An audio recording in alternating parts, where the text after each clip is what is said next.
Tiene la palabra. Muchas gracias, señora presidenta, señor vicepresidente, señor consejero, señorías. En este supermiércoles, muchos diputados de esta Asamblea pueden sentir una interrogación en el cogote. ¿Qué hacer con una ley inútil que no protege el Mar Menor, pero que pica como un sabañón a los agricultores y ganaderos del campo de Cartagena? Señor Segado, tenemos que decir toda la verdad a la gente honrada y trabajadora que nos está escuchando. Nuestra obligación es impedir que esta ley defectuosa, elaborada por una Asamblea en estado de pánico, siga torpedeando la agricultura de nuestra región. Por eso, señor Segado, lo que usted pide está al alcance de su mano, simplemente votando a favor del siguiente punto del orden del día. Porque, ¿qué es esta ley del Mar Menor? Si la miramos por fuera, es una ley autista, ajena a la realidad exterior, nacida de una mala combinación de sopa verde y políticos asustados. Quiso ser la respuesta progresista a una imagen de peces agonizando con la boca abierta, pero se quedó en un código agrario para que agonice el campo de Cartagena.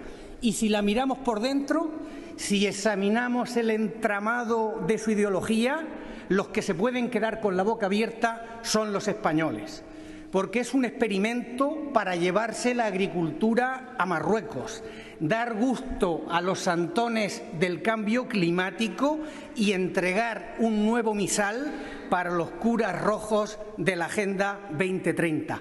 El ecologismo izquierdista capturó a los diputados que hicieron la ley con los siguientes objetivos: culminar y eliminar el modelo económico para impedir el colapso del ecosistema, desmantelar el regadío del campo de Cartagena para no desecar el caudal ecológico con un trasvase compinchado con la agroindustria, cerrar las instalaciones ganaderas para que no usen el Mar Menor como balsa de purines y, finalmente, convertir el Mar Menor en un santuario intocable con moratorias y castigos para los negacionistas. Y con esos objetivos se hizo una ley para meter en un búnker a los políticos y dejar a los agricultores expuestos al bombardeo de un ecologismo fanatizado, mangoneado por la prensa e infiltrado en los órganos de la propia Administración regional.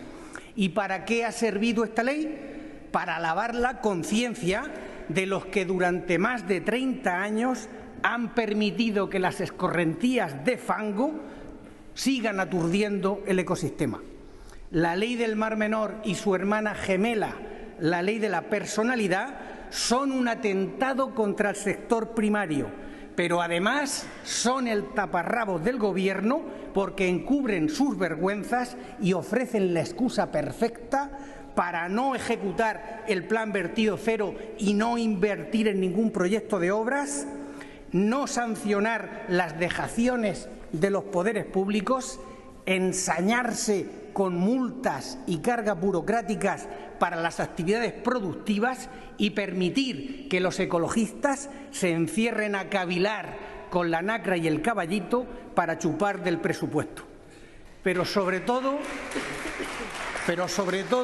esta ley permite que los políticos sigan emporrados con filtros verdes y colocando cinturones de castidad ecológica sin hacer las obras que permitan cuadrar el balance hídrico del Mar Menor, con una negligencia que les habría costado el cargo y una cita con la justicia. Pero no olvidemos que esta ley, en lo esencial, no es otra cosa que un extenso código de prácticas agrarias y un listado de promesas incumplidas.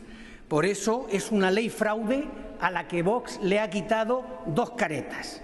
Sin la careta del Código Agrario queda al descubierto un defecto técnico que debe corregirse, porque basta una orden de la consejera, un decreto del Gobierno, para tener una buena guía de comportamiento para los agricultores sin petrificar el texto en una ley. Y la segunda careta destapada es el catálogo de promesas incumplidas. Incluso el informe de cumplimiento de la Ley del Mar Menor, elaborado por el Gobierno, en sus 3 ediciones dice que la ley debió hacerse de otra manera. Esta ley no es otra cosa que un gigantesco aparato para la captura de información burocrática, cuadernos, registros para apuntar tareas variopintas que solo de una forma parcial e indirecta tienen algo que ver con la salud del ecosistema. Por eso no es raro que cuando toda la ley esté cumplida, el Mar Menor siga exactamente igual que se encontraba antes de que la ley fuera aprobada. Y lo más grave es que esta ley no puede echar sobre la espalda de los ciudadanos retrasos e incapacidades del Gobierno para acometer sus propias obligaciones. Y precisamente la moratoria urbanística que hoy traen socialistas y populares sintetiza toda esa calamidad que se ha colocado como una chepa en los ciudadanos y en las empresas. La moratoria no es otra cosa que la suspensión del derecho a edificar que corresponde a los ciudadanos. Es un poder excepcional que solamente sería legítimo en la medida en que sea proporcionado, limitado en el tiempo y acotado en sus efectos. En consecuencia, no es legítima una moratoria planteada sine die o basada en una emergencia que no existe. ¿Qué tipo de régimen excepcional es el que se plantea? No se trata de una suspensión por una calamidad o una epidemia.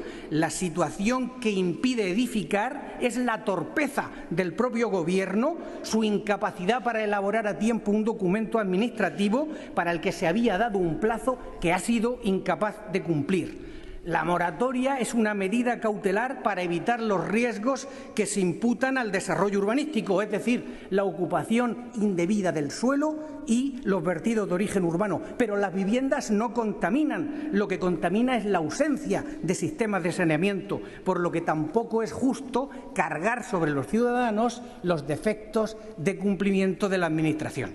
Por tanto, tenemos una moratoria inservible e injustificada que sirve como cautela para los objetivos del plan de ordenación.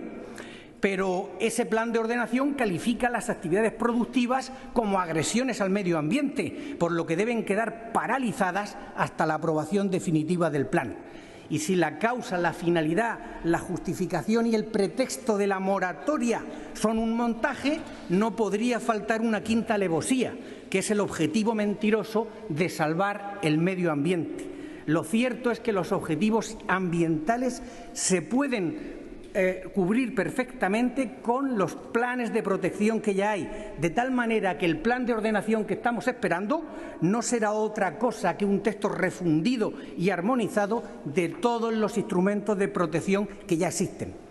Por tanto, la conclusión es que no hay ningún motivo para aprobar una moratoria que es injustificada, arbitraria, desproporcionada, indefinida y sin objeto. Porque si aceptamos la moratoria porque los ecosistemas son seres sensibles que tienen personalidad, entonces tendremos que aceptar que el uso productivo del suelo es un acto de canibalismo prohibido por la religión climática.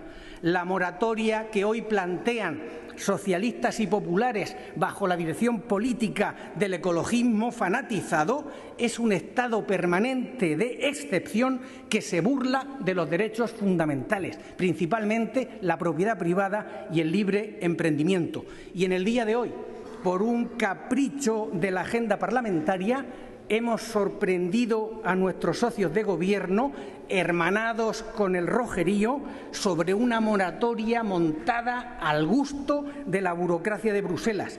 Una moratoria que suspende el urbanismo, castiga a la agricultura y da licencia abierta a las placas solares.